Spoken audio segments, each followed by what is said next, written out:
Hello, people. Hope you're well. Welcome back to another episode of Combat Catch Up. Delighted as always to be joined by the two greats themselves, Luke Tanner and Jamie Phillips. I wasn't paid to say that, but they are both bigger than me and both stronger than me. I know, boys. Hope you're all well. Hope you're good, guys. Smash that like button if you haven't already. Subscribe, but more importantly, click the link in the description and subscribe to Luke's channel and Jamie's channel too. Got a few things to talk about. Conor McGregor still hasn't got a fight. UFC 301, is it the most underwhelming pay-per-view card for years? Also going to be talking about the Aspinall Jones stare down, or the face-off that didn't happen. Chito Vera accuses O'Malley of greasing. And we also speak about Sean Strickland, who has spoken about his mental health battles. Boys, how are you guys doing? I'm good, man. Not too bad. I'm good. I'm just eating a dairy milk dime, which is god tier. So yeah, I'm good, man. Not too bad. Nice. Shall we start with the main man, Mr. McGregor? Still hasn't got a fight, guys. Like, we thought it was, well, let's be honest. This time last year, we thought, oh, Conor's going to fight before the end of the year. Didn't fight. Mm-hmm. Then you look at it and go, oh, surely they're holding him for UFC 300. No Conor 300. Oh, international fight week must be happening. Not happening. Oh, maybe there's fear. No talk of that either. When the hell is Conor going to fight, Jamie? Is he going to fight again? We've been speaking about Conor for so long now, and now listening to Conor in these interviews last few days, I actually feel for Conor. I can't believe I'm saying this. Yeah. I actually feel for him. UFC are doing him dirt, man. They don't want to give him these last two fights and then him just walk out. They want him to tie down and commit to the company, and then they'll give him his fights he wants. That's why nothing's happened so far. It's wrong. UFC are using Conor. That's what they're doing. Yeah. He's the biggest star in their company. He makes a lot of money for them. He sells a lot of merch for them. He sells a lot of tickets. He sells them to other companies as well, TV companies, cities, countries. You know, if a country wants UFC to come to their place, their city, their town, in a big stadium or whatever, they go asking, is Conor there? Is Conor available? It's just natural. And they don't want to pay the man. He's wealthy. And what can they give him? And I feel for Conor in this. I actually think, I'm going to say this now, right? A lot of Conor's issues is on Conor himself because he's got an addictive personality. We all know that. Yeah. But I actually think Conor would be in a better health if UFC looked after him better. He looks like a man who is born to fight. And when you're not fighting, they're not giving him fights. He's got to go to other vices to get his high. Yeah. And I think that's what you're seeing from Conor at the moment. So I actually feel for him a bit. UFC have done him so bad. You know, we got promised this fight back in February 2023. Yeah. Yes. And now Conor wants to fight him. Conor will. I literally do think, like, the one thing I will say about Conor McGregor, out of all the bad things, he will fight. Yeah. He will fight. It's in his blood. He wants to. But the UFC don't want him to fight because they want him to commit to more years, because they don't want him going to Saudi and fighting Pacquiao for 40 million quid. Not because it'll look bad on them. That's what they don't want. Yeah. Luke, do you think this is reminiscent of when he wanted to fight during the pandemic, and because there was no fans there, because they wouldn't have been able to maximize on the revenue they're bringing, etc., they again held him off? Do you think this is the last straw for Conor McGregor in terms of his relationship with the UFC? And if so, how detrimental is it to the company? Oh, if you would have said this a few years ago, I would have said that this would have been a massive issue for the UFC. The fact is that they are pretty much, even Conor said in the interview, the company's not spoken to him. Not even spoken to him. Not spoken to your biggest pay-per-view seller in the company's history. The top 10 pay-per-views, he is on there 7 times. 7 of them. It's mad. And this is a note for every UFC fighter on that roster. The company does not care about you. It only cares about you when you're making money. The second you're out, you're out. Like, that's it. That's done. Conor, I'm like Jamie, I do feel for him. Massively, I feel for him because he needs to fight. Like, he wants to fight. He needs to fight. And the fact is like, you're not icing McGregor. You're wasting Chandler's career. Like, you're wasting his career because he's waiting for a red panty night, which he's probably not going to get. I know McGregor's not really, like, ruled it out. Like, to be honest, it doesn't sound like McGregor's even been offered the Chandler fight. Yeah. No, because he said if it happened, like, if it happens, like, it's not even being at the table. Like, you're not at the table yet. But I don't think it is much of an issue now because the UFC is such a cash cow. It is such a cash cow that, yes, could they survive without a McGregor? Yes, they can, because they have proven that the company, it's been business as usual. Record-breaking revenue, record-breaking profits, record-breaking TV deals without McGregor being active. So this shows that the company does not need him as much as they did, because let's be honest, the UFC does not get sold for $4.2 billion, yeah? Yeah, without Conor McGregor, without that legendary run when he entered the UFC to when he lifted up the champ does whatever the fuck he wants. You don't make that revenue without McGregor. You don't sell the company. Dana doesn't make $400 million without McGregor. He doesn't.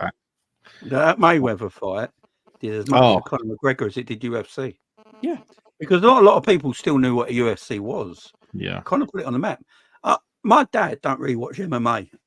He don't watch it all. He knows about it. He knows it exists and all that, but he doesn't watch it. But he knows who Conor McGregor is. Yeah.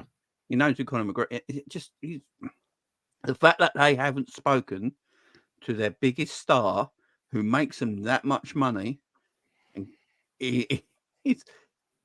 who's safe in that company? Look at UFC 300, their biggest show coming out. We'll go talk about later. They scrambled around at the last minute to get a main event. Hill the day before. Do you want to fight? What is going on at this company? Yeah. He's got a war room. What does Dana do in this war room? Well, we talk about power slap. We can't say this without getting monetized, but we all know what he does in this war room. Yeah. But power slap. Talk about power slap. Yeah, power slap, man. Getting women power slapping now. Don't. For some reason. Don't talk me about that shit. Women power slapping. Yeah, it does something for me. But that's it's another thing. Watch it, boys. Trust me. But no, I just it's a madness to me. You got your biggest star, you not spoke to him. They're keeping him hostage, man, because they know he can't go anywhere till he fulfills his contract. He can't go anywhere. But if I'm Conor McGregor, I'll fight these two fights. I'll get it done, and then I'll go and fight Diaz in a separate organisation in Saudi Arabia, and make it the same night as a big UFC show. Make it the same night as a big UFC show, and I bet Conor gets all the eyes. I have to say, yeah, they could do that in PFL because PFL would pay the money for that. Yeah, because Conor goes to PFL. Yeah. So here's the thing: I don't think Conor would. I think Conor's loyal because they're icing him. Like that loyalty, like that company loyalty, like McGregor's a company man. The longer he is sitting on the shelf, that trust, that relationship that's built, that's slowly eroding away. The longer he is sat there, because let's be honest, let's say to be honest, if we don't get a date in the next couple of months about the 29th of June, I don't think he's fighting again this year. No, I don't think he's fighting. And if he sat out the whole year, that's 3.5 years since he last fought. That's bad. He's going to be 36, 37. They are wasting not his UFC prime. He's wasting his athletic prime to chase the big money fights. Like, and the more they wait, like he wanted to dip his toe into the influencer world, like KSI, Jake Paul, Tommy Fury, and stuff like that, because they've been calling him out as well. Like, McGregor's itching to fight. Yeah, He's yeah. itching to And Connor, to be fair to him, physically always looks in great shape. Yeah. You know, he always physically looks in great shape and ready to go. I literally do think if they went to him, look, Connor, we're not going to sign you up to the New Deal. We're just going to let you have these 2 fights now. I think it's Connor McGregor will probably do both fights this year. I Yeah. think it's the UFC that want him to sign. I don't think he wants to sign. And to be honest, that interview that he did in TalkSport, that's the first time I believe that he's publicly stated, I've got 2 fights left on my deal. Yes, first ever time. And usually the only reason why you'd say that is if negotiations aren't going well. And this proves that Dana has been lying point blank to us, saying, "Oh, see, it's really hard to get McGregor to come to the table because he's rich, he's got the money, he's asking for too much." When McGregor's obviously telling money's not an issue. I'll sign what's on my contract. I want to fight, get out, and then assess my options. The problem is though, if the money is an issue, he's their biggest star. It shouldn't be a problem. It wouldn't be a problem. Do you know how much money they're going to make from signing Connor up? It can't be. It can't. So they're all right. They're all right using Connor's face and everything. Yeah, they're all right using Connor's whiskey and Connor's stout as a sponsorship. Yeah, right? They're all right using him like that, but they won't give him the money. Yeah, will it pee off for everyone else in the company? Probably, right? But it can't, though, Jay. He's such a big star. Yeah, he's only going to make everyone else richer. Because no one at that company can go to Dana and go, "Why is McGregor getting this?" Not even John Jones. No one can. Could go to Dana and go, excuse me? Like, why is Conor getting this and I'm not getting this? Michael Chandler, if he gets this fight, it will be the most watched anyone's seen of Michael Chandler in a fight in his career. Yeah. It's the first time it'd be £1 million buy rate, 1 million buy rates, easy. Like, straight off the bat, the 1 mil, because it's McGregor's comeback. Yeah, like this could end. I don't think it'll be as big as the Khabib fight. I think it could be second on the list though, which will give him 8 out of 10. Yeah, it's like mad. Yeah, and that's crazy. To be honest, right? Like, it's not like McGregor's coming back and going, "Look, I want to fight Islam. I want to fight Leon for the belts." He's not even asking for that. He's asking just to get back in the octagon and fight. He wants Poirier, Diaz, and Chandler. They're the 3 fights. Yeah. So here's the thing. Tells me he knows he's done from fighting for the belts because he's asking for those fights. Well, here's the thing. In a crazy world, if he was to come back and smoke Chandler, he could actually get a title shot off the back of it, depending on how the rest of the Connor is. Yeah. But I think one of you guys mentioned the whole contract situation, the fact he's got 2 fights left. That for me is an issue with the UFC. And I get that you've got to protect your business and the asset of the business first. There has to be more leniency. There has to be a world where fighters aren't having to sign 8 fight deals, and then you're getting situations like Aldo, for example, who we'll speak about, who's having to come out of retirement, probably to fight out the rest of his contract so he can go and do and pursue other things he wants to do because he's still got these fights over his head. There is no way McGregor is fighting 8 more times in a year or 6 more times after the 2 he's got right now. There's just no way. So that's basic. Connor's saying, I'm not taking that because if I fight the next 2, then I'm going to do an Ngannou. I'm going to go and do my side missions and then potentially come back. But here's where I don't think the UFC are thinking long term. If McGregor wins his last 2 fights, the likelihood McGregor is actually going to sign a new contract at the UFC, maybe a 3-fight deal. If he loses, he can still go and do his side missions. If he does well in his side missions, he can come back and still draw money. It's a win-win for UFC. I just don't get why they're being so regiment with it. Also, Cal, they can sign him to a contract where he doesn't have to fight. He's that. Look, The Rock is a part of the TKO board, yeah? Yeah. You're probably not going to see him wrestle after Mania ever again, but he's part of the board. He's part of the franchise. How you can keep Chuck Liddell how you can give jobs to Chuck Liddell and Forrest Griffin, yeah? But your biggest star, let's face it, that of all time, helped put UFC on the map that it is now as this global sport, and you're not going to look after him. I find it, but you could easily give him a 2% stake in the company, easy. And he's been banging on about that for a long time. Years ago. Yeah, he's been banging on it about a long time now, because then he'll feel like, look, I've gave you all this. I am your biggest star you've ever created in this company, and the pay-per-view buy rates prove it. Merchandise proves it. You know, I've got all these things going on inside things now that we can put together with the company. We could become just untouchable, and they're not going to touch it because they're perfect. The UFC is terribly run. Terribly But run. they want more stars because you know why? Because they are trying to manufacture stars that they can control, like Sean O'Malley, What robots? Ian Gary. Like they are trying to manufacture that Connor level star, which you're never going to get, because to get that Connor star, you need to let Connor be Connor. Yeah.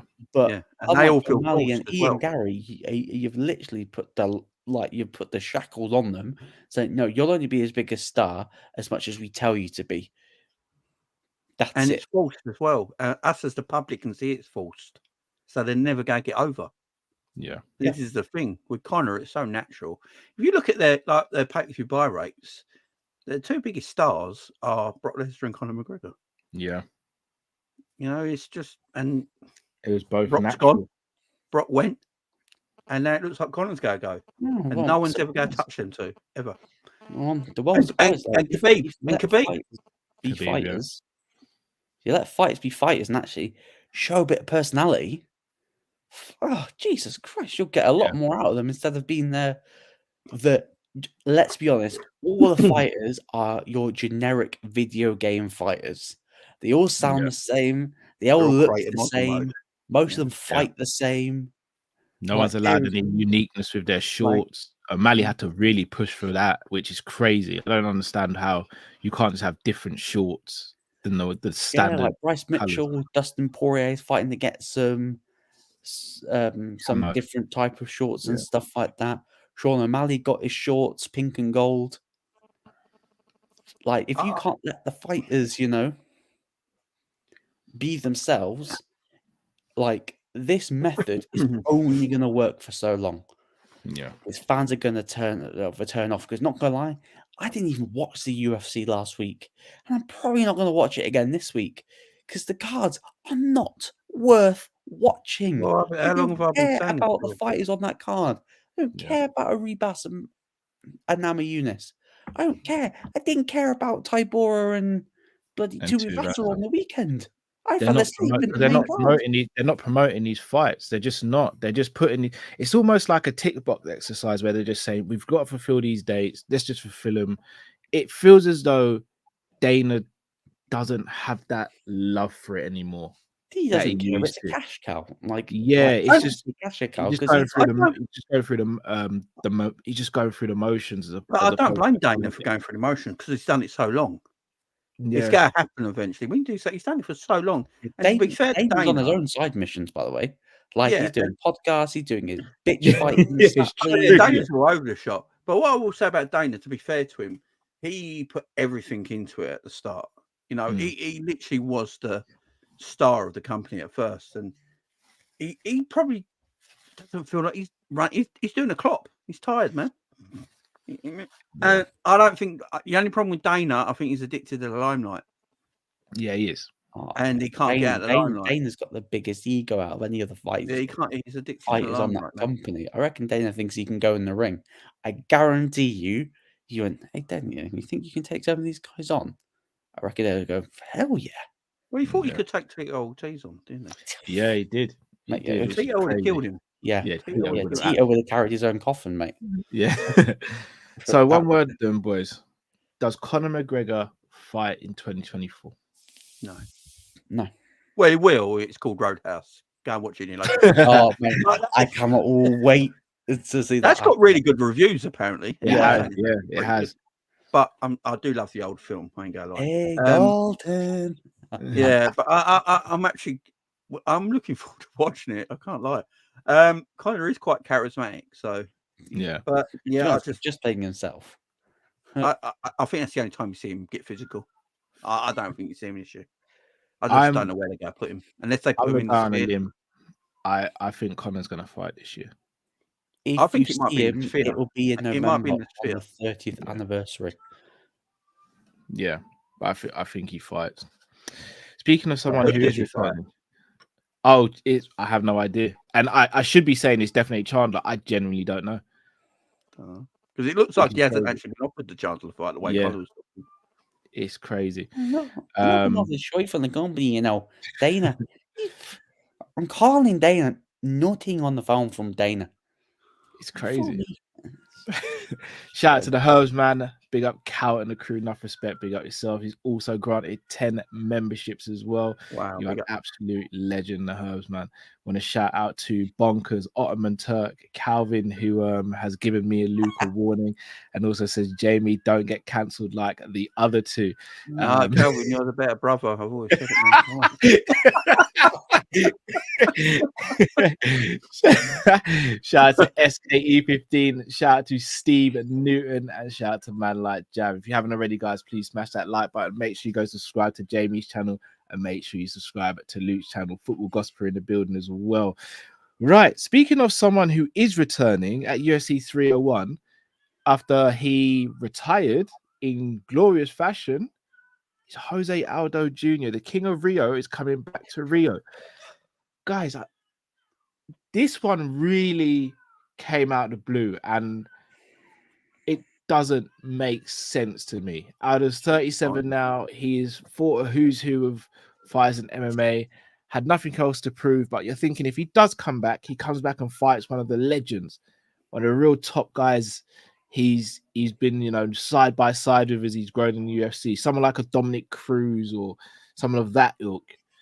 He's come back to fight, no disrespect, Martinez, who not a lot of people know. Why the hell is Aldo coming back, and why so suddenly? This is the thing I hate. The man shouldn't be fighting ever again. He shouldn't be fighting ever again. Should be done. He should have enough money in the bank for the blood and sweat that he's gave WEC and UFC. The amount of blood and sweat he has given, he should be so wealthy now. The company should be looking after him. He shouldn't have to come out of retirement. Because Dana keeps going about all these guys shouldn't fight after a certain age. They've gone, their chin's gone, and all this sort of stuff. It's not fair. Something bad's going to happen to these guys. They're going to get their brains scrambled. They should have long lives. But then he don't pay him fuck all. I suppose Aldo would get £50,000 bonus at the end of the fight, which woo, you know what I mean? But he shouldn't be coming out of retirement, man. I just don't. To fulfill dates, because he's still got a few on his deal before he retired, I believe. So it's again, it stinks the cheapness of UFC. Hold on. Sorry to just interrupt. Go on. Just on the McGREGOR thing quickly. Yeah. So McGREGOR tells Mark Raimondi that we've got confirmation a few days ago that's all systems go for Michael Chandler fight this summer. So believe that when I see it. So sorry, I thought I'd just get into that. I'm like that. Like, I need to see it happen before I'm fully behind it. But yeah, Jay, I think you're right. It's like Aldo is one of the biggest legends. He might, apart from Anderson Silva, might be the biggest legend to come out of Brazil, and that's saying a lot when you look at all the legendary fighters that have come out of Brazil. You look at his resume and everything he's done. Like Anderson Silva said in his peak, he's the one fighter he's glad that isn't the same weight as him because he wouldn't be able to beat him. I'd put him number one. Look at who didn't he fight? Yeah, it's true. Who didn't he fight at that time, man? It's crazy. And to think he went through about 3 or 4 generations of fighters and was still competitive towards the end. Like even the Volkanovski fight, everyone seeing how great Volkanovski is. Volkanovski didn't stop Aldo. Volkanovski had to, wrestle Aldo and approach that in a very strategic manner because, you stand there and trade with Aldo, likelihood is you're going to lose a limb in one of your legs and you're probably going to get KO'd as well. But Luke, Aldo in the 301, let's speak about the 301 card. I'm actually going to bring up the card on the screen because there is a rumored fight to be on there, by the way. Paulo Costa, Jared Cannonier on the card as well. Oh, okay, rumored. That could change things. Rumored. So this is stinky. But all right, so this is the card. So Pantoja versus Usyk, Pereira versus Muradov, Smith versus Petrino, Brito versus Jack Shaw. Shout out to Jack Shaw. That's sure. Paul Craig versus Bahalo. Shout out to Paul Craig. Karolina Kowalski versus Lucindo. Guys, look, we're UFC fans, we're MMA fans. That's a fight night. Like, yeah, I was just about to say, like, with all due respect to that card, you have apart from the main event, you have, I think, what, 2 ranked fighters on there. That's terrible, man. Two and ranks. It's Brazil. For me, apart from North America, Brazil is it for MMA, in my opinion. Yeah. That should be so much more respected. Is there how many Brazilians are on this card? I think they're trying to they're try to stack add it a with lot few of more. Brazilians. 1, least. 2, 3. It's just. But then I asked you the question, Luke, and Jay, I'll come back to you with this as well. If they're scrambling so much, why on earth would you move the Pereira fight to 300? And how bad does that look in terms of lack of planning? This looks like an utter shit show. Like, let's be honest here. Like, you are. I really hope that's not the main event. Pantoja Usyk, which I think is the right move, by the way. I know people are upping arms about Usyk getting the title shot, but considering where that division's at the moment, for me, that is the viable title shot. Pantoja Usyk, that's a co-main event. Like, are you expecting Pereira to walk through Jamal Hill after I saw a footage of some influencer basically putting Pereira on his ass in like a sparring, going around on Twitter, of Pereira, the light heavyweight champion, getting put on his ass with a right hand by an influencer, and you're expecting him to turn it around in a month? Yeah, for Brazil against Ankalaev, because that's what it was gonna. If it was gonna be, if he gets through Jamal Hill, but is that what you're banking on? Like, apparently that was fake, by the way. Yeah. Okay. Yeah, I don't think Pereira's wife can put him on his back. You know what I'm saying? Yeah, but I think with the whole card, this is just such poor planning. And I remember the last time they went to Rio. I have to say, the fans walked out of Glover retiring. Yes. Okay. Hey, they dipped. So maybe this is revenge from the UFC saying, we're going to put together a shitty card for you because you walked out on one of your guys. But yeah, this is awful planning. It does not look good. I do believe that they are going to scramble to get more fights on the card, like Costa versus Cannonier. Great fight. If there is some way Pereira smokes Jamal Hill in round 1 at UFC 300, I reckon Pereira will make it on the card and will make the card somewhat look good. But with regards to like the Aldo thing quickly, I thought he looked good in this last fight against Merab, and considering where Merab is sort of ended up in the division, that doesn't look like a bad loss.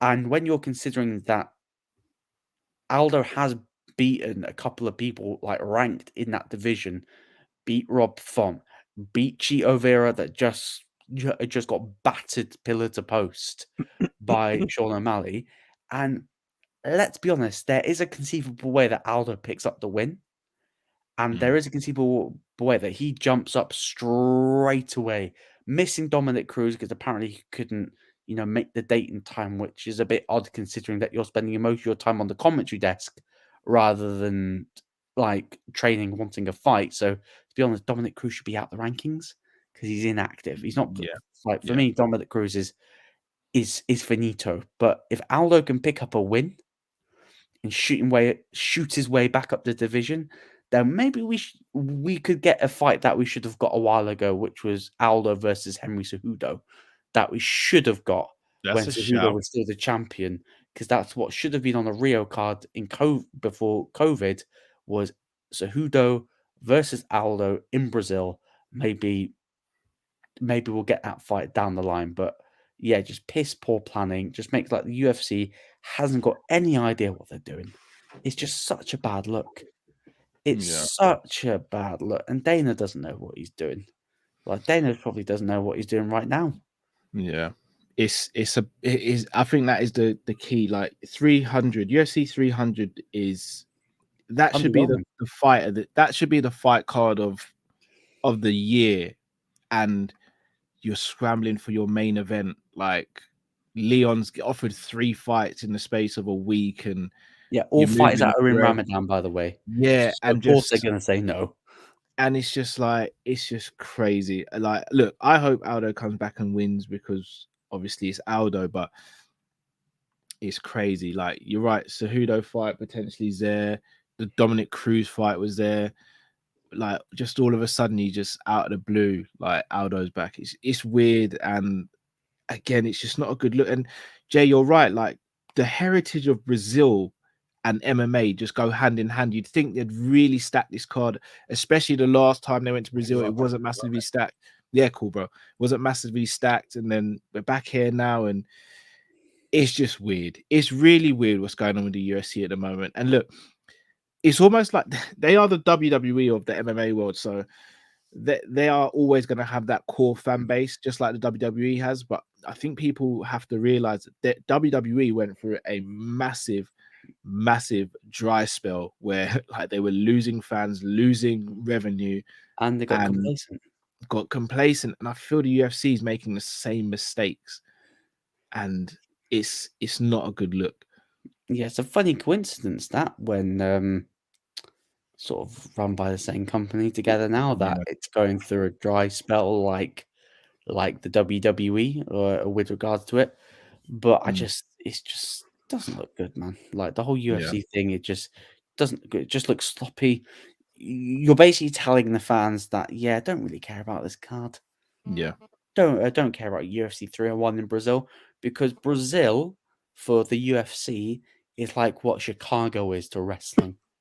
Yeah. That's a shout. That is a shout. I think they're booking in the moment. I think that's how they're booking events now. There's no planning.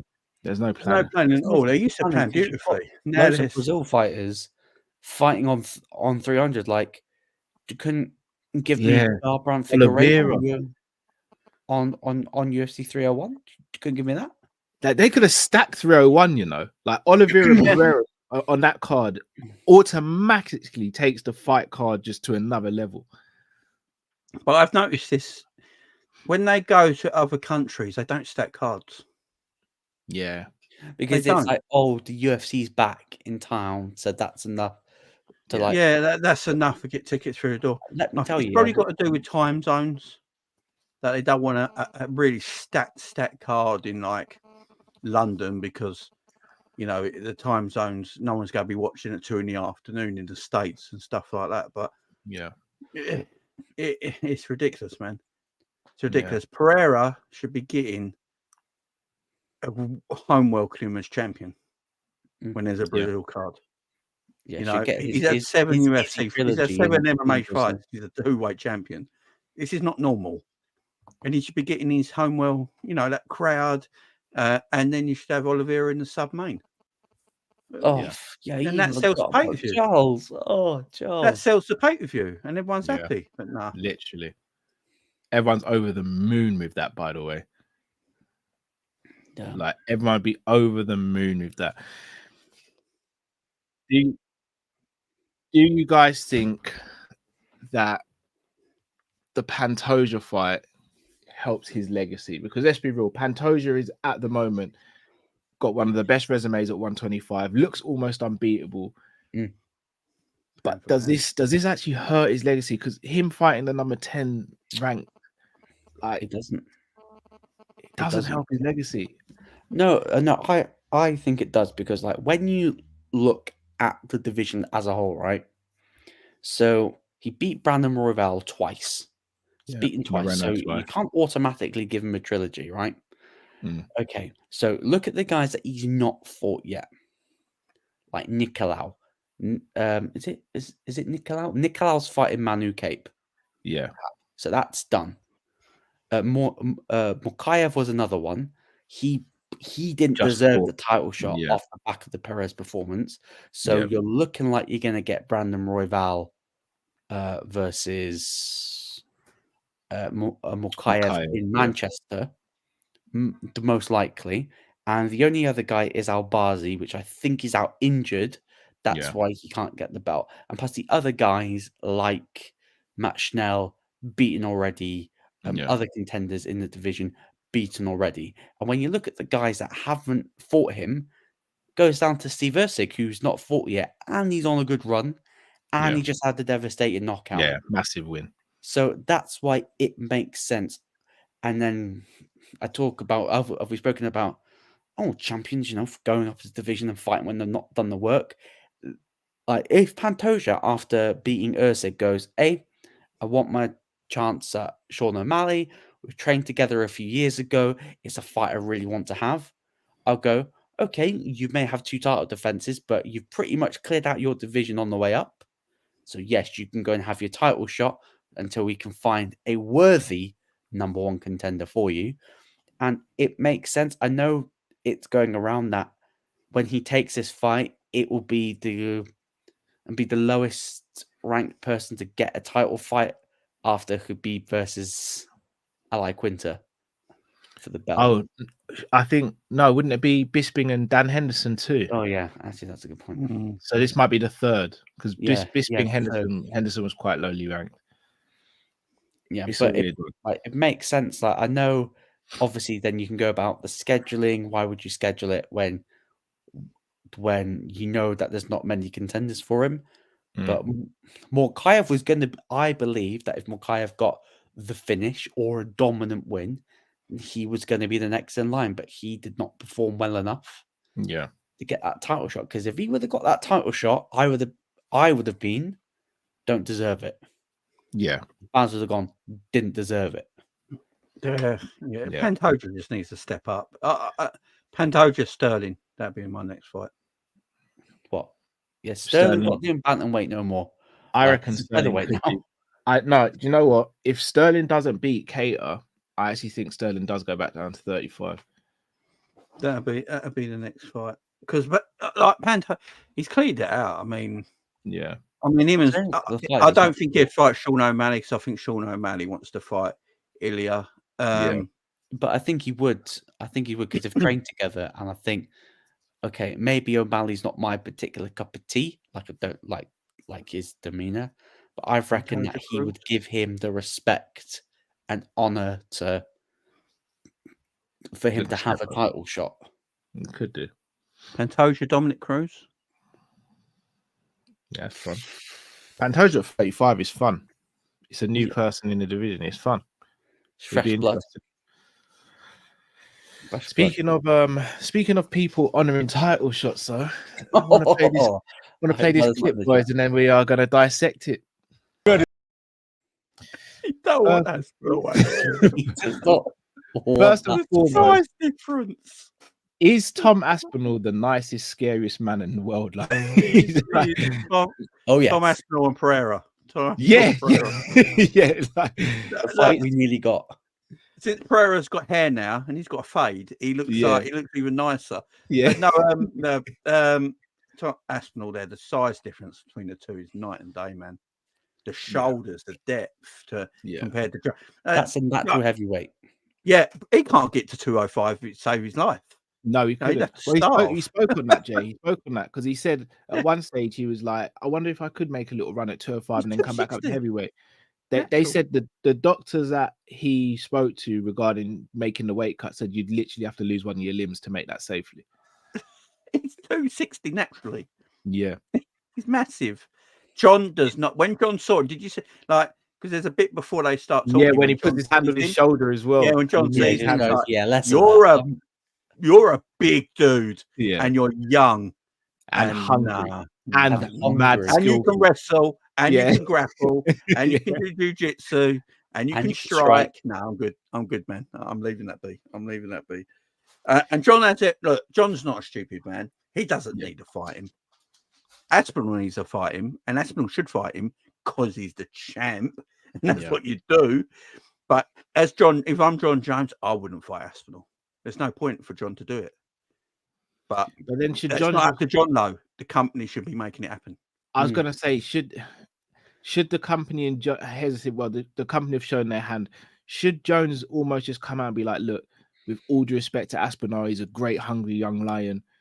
I want this Stipe fight for my legacy. This is me, and I'm out. Or can you not even say that because then it looks even worse? Is Stipe a legacy anymore? Not for us, it's not. But for him, in his eyes, it is. Aspinall's a legacy. If he beats Aspinall, in my opinion, that means more than beating Stipe. Yeah, because Stipe's not the fighter anymore. He looks like he's got CTE. He looks like he's gone back into war. And if he beat Aspinall, John Jones beat this Aspinall we're looking at right now, this beast, then for me that's a bigger legacy fight. That's a bigger legacy fight. You say John Jones' name 3 times and Calvin pops up in the chat. here's the thing.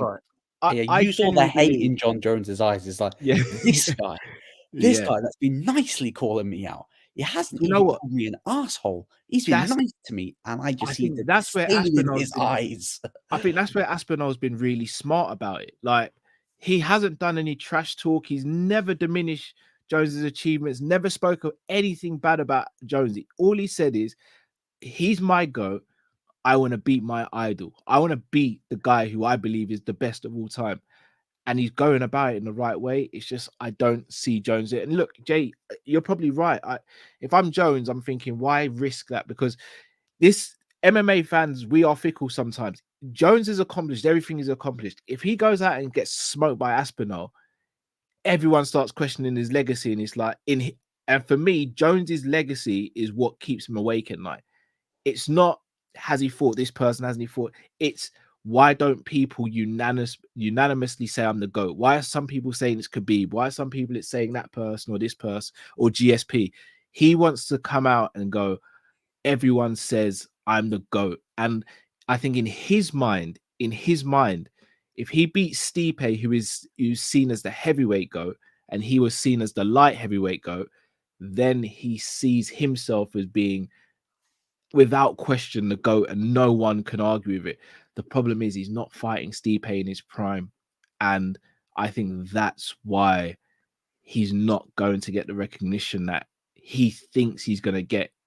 And Dana's doing a good job of building him up and making him the big star, especially after Francis has left as well. I just look at it and I go, if Jones went out and beat Aspinall, who hasn't got the resume of a Stipe, I don't think anyone can question Jones being the greatest of all time. Oh, no. And Aspinall lights Stipe up if they fought tomorrow. I'd be bad. It'd be really bad. I think he lights them up. Old man Steve. Aspinall's the best heavyweight in the world. Aspinall's the best heavyweight in the world as far as I'm concerned. He is. He absolutely is. In terms of Jones Stipe, do you guys think we see that fight this year? The way Jones is talking about is healing. So is it? I mean, Jones looks old in that video. I know John Jones is old. It is healing because he's doing rugby tackles in Australia. Yeah, okay. He looks old. So man. That's healing real good. I just think it's time. Calvin's got the most biased John Jones fan I've seen in my life. Thing is, prime or no prime, Stipe's still the GOAT regardless. So if Jones beats him, he is GOAT of all times. Yeah, I don't know, man. Jones will never be my GOAT. Like, he can beat as many people as he wants. He will never be my GOAT because he's a drugs cheat. Yeah, he's a drugs cheat. Who's your GOAT then? It's GSP. Whoa. It's GSP. He's never popped for anything. He's never popped. Show me when he's popped for something. Show me when he's popped for something. There's never been anything like negative about him in the press. Man. John Jones is Homelander. He is a good.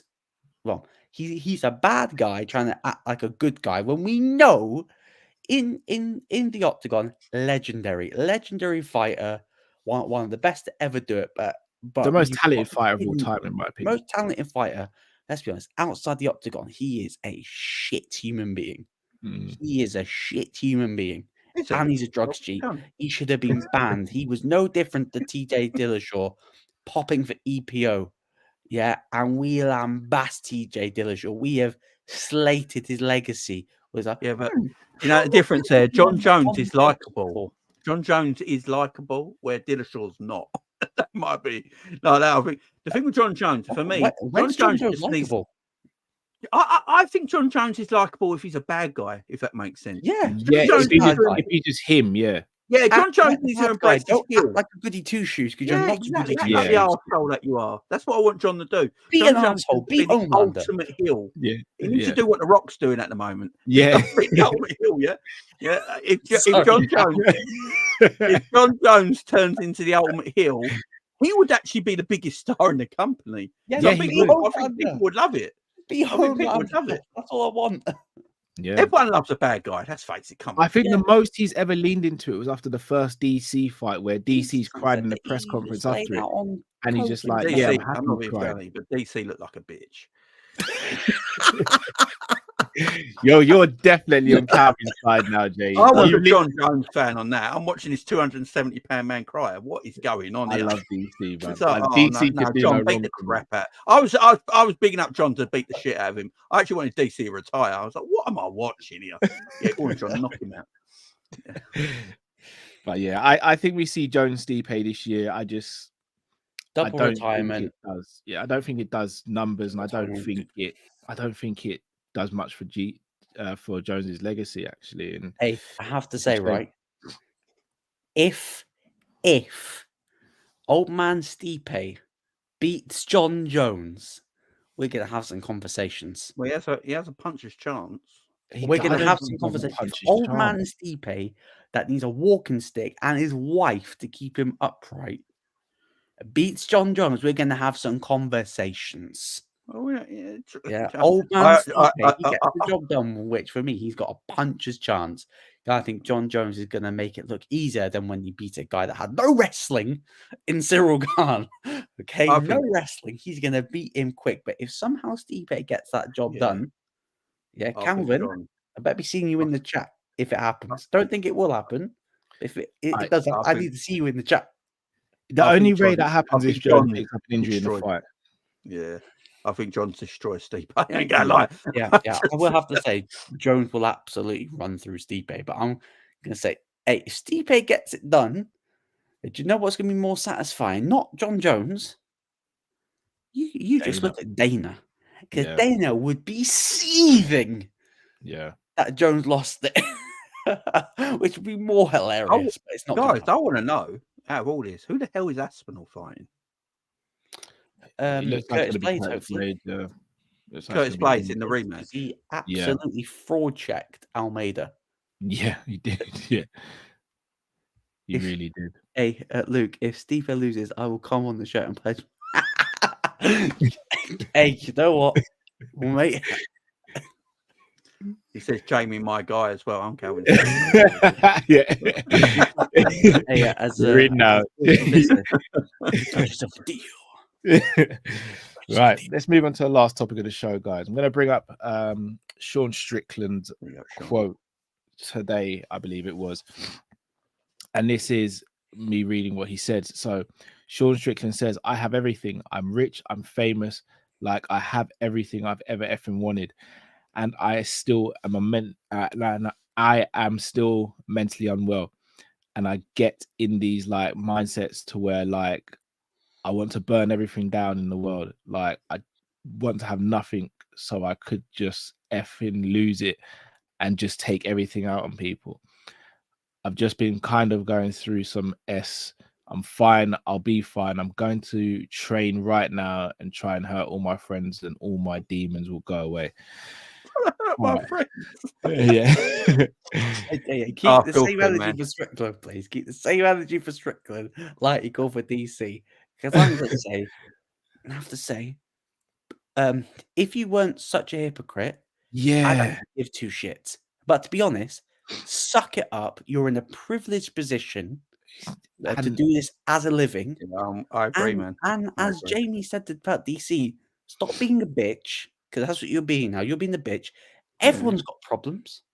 I'm sure Callan's got problems. Jamie's got some problems. I've definitely got some problems. Whoa. People in the chat have probably got some issues that they're dealing with in their own lives. Yeah. Stop being the bitch.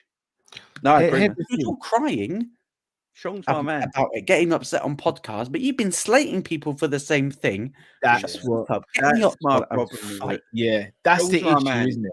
I love Sean Strickland. Drickus Duplessis must have really put a beating on you, because Sorry I've about never what seen Nina you said, act no, like such a bitch. But Strickland's my man. I love Sean Strickland. I find him entertaining. I find him entertaining. I love the guy. I love what he comes out with. But he says this about other people at times, and then he can't really say it about it. Like, yes, if he's got like, we all feel for somebody who's doing like dealing with mental issues and stuff like that. We have to say that on the show because we're not taking the mick out of people that have got mental issues. But the problem is, he spoke about other fighters having this sort of issue, and he tells them to suck it up and get on with things and do that because you're a man and all this sort of stuff. And so it comes from a hypocritical point when he pleads with everyone just to give him a bit of time and space. But no, I'm with Luke. Look, we all feel for people going through it mentally. Yeah. So, but is he the sort of person? He shot himself in the foot a little bit. I was going to say, is he the sort of person that needs even from himself though? Because it seems as though there's no one around him. Look, Eric Nixick is a fantastic coach. We only have to see what he's done with other fighters. A very supportive missus, by the way. Yeah, exactly. So, but does he have to be safe from himself? Because it's almost like he's got no filter. He doesn't think before he acts, and some of the things he does and says is just crazy to the point where, like, he is that statement for me is a cry for help. That's as big a cry for help as possible. But can you take it seriously? Because let's be honest, tomorrow he could be out there tweeting some wild stuff, and you're going, but yesterday, bro, you were talking about your mental health, and today you're tweeting about this. So, who's he remind you of? What, Ryan Garcia? No, he reminds me of Tyson Fury. That's a shout. That's a shout, you know. And I've got my own issues with that fraud. And Fury goes on about this and that, and then when things don't go his way, he turns the tables and starts talking about himself. McGREGOR spoke about it as well, because he said, like, with the training and stuff like that, he trains for a bit, gets disinterested, then starts drinking again. Yeah. That's a shout. Yeah, it's a bit mad. And I love Sean Strickland. I find him entertaining. I'm watching a fighter. I like my fighters talking shit and saying wild things, because the fighting is part of the entertainment industry. It's just what we're in. So I have fun watching and listening to Sean Strickland. But when you go be that person,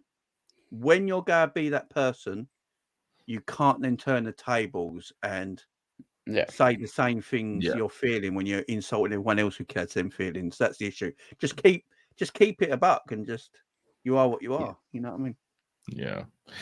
I hear it. Before we sign off, though, people got a couple more comments and people want to big up. Shout out to John Conway.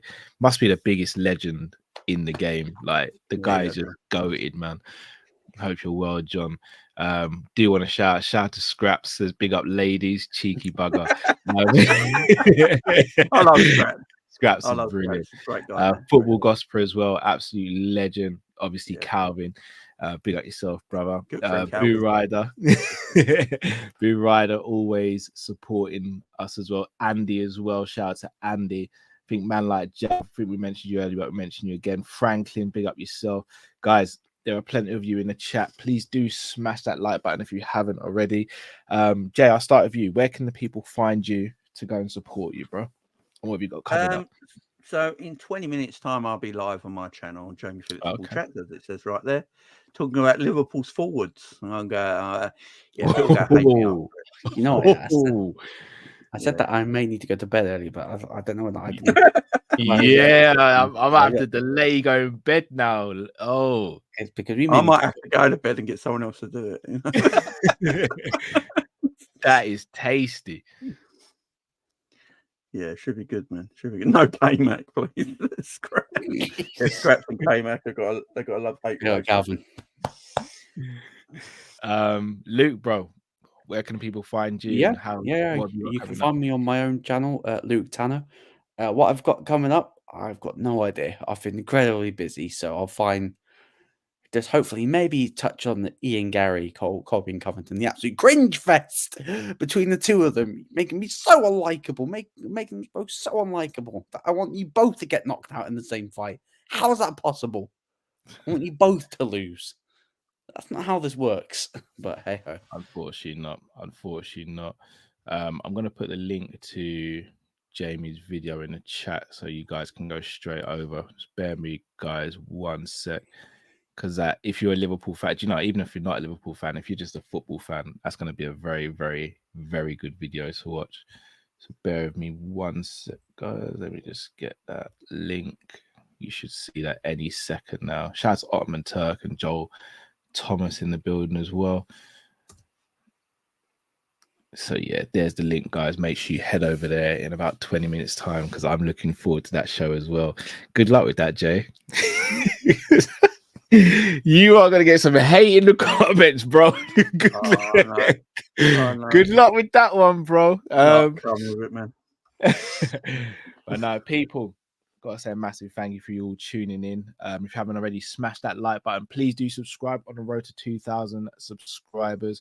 Gonna have some stuff coming out soon as well. And yeah, gonna keep things ticking over. Luke, Jamie, always a pleasure doing this show. Always grateful that you guys make the time for it as well. So people, until we see you next time, thanks very much for tuning in. Take care, have a good one, and see you soon. Take it easy.